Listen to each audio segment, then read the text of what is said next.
Talent Award ซีซั่น 5 พลังความกล้าของคนรุ่นใหม่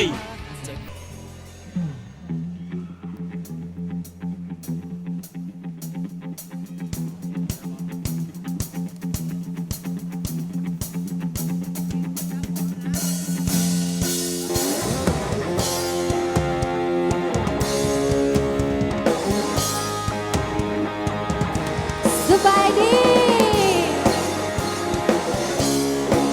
พวกเขาวงใจ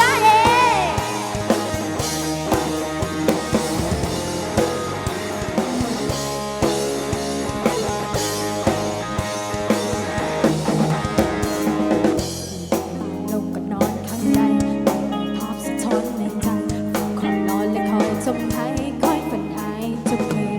อาจเป็นเพราะนี่คือความจริงทิมคนไปวันนั้นมีพวกเจ้าในฝันอยู่ทุกคืนมันบอกเปลี่ยนไปใครเอาไว้จะมีเจ้าอยู่เลยว่าอยากจะเห็นบ่อยากข้ามหัวเรื่องที่เจ้าหักหลังไม่เข้าเป็นโซ่เมื่อคิดถึงแล้วมันปวดใจอาจจะเป็นข้อหาเพราะความจริงใจแต่ว่าบทสุดท้ายต้องแตกสลายเขาลงใจก็ตายเพราะความไว้ใจเจ้าคือฝันให้อยากลืมคนจะเห็นจังได้แต่ต้องเป็นจังใจเฮ้เฮ้วันนี้คือเจ้าแต่ต้องเป็นจังใจเฮ้เฮ้ไม่อยากลืมเจ้าแต่ต้องเป็นใจยังให้ไปถึงทุกพันที่พิเศษทุกวันที่ไม่เมททุกวันที่เจ็บทุกวันที่เย่ทุกวันที่ crazy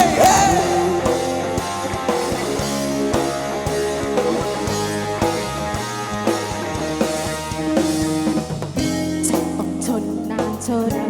จะต้องมีจนในครั้งเลยไปฝันคอยนอนและคอยจมหายคอยใจอยู่ทั้งคืนพอนี่คือที่เจ้ามีวันนั้นเห็นให้คอยเป็นในฝันในคอยปวดใจอยู่ทั้งคืน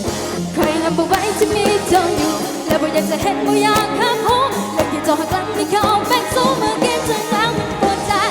อาจจะเป็นเพราะหากว่าความจริงใจแต่ว่าบทสุดท้ายต้องแตกสลายเขาต้องเจ็บกันตายเพราะความไว้ใจเจ้าคือปัญหาที่ยาก โอ้ทุกวันที่ไม่เมทวันที่คู่ไปคู่วันที่พิเศษที่นี่คนยังให้จังหวัดทุกวันที่พิเศษทุกวันเร่คนนี้มัน crazy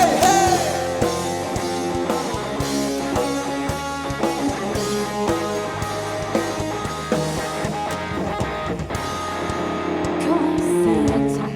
เหมือนจะตายคอยนิ่งโง่เกินไปที่ต้องยอมทั้งตัวทั้งหัวใจให้กับคนที่สวหายแบบเจ้า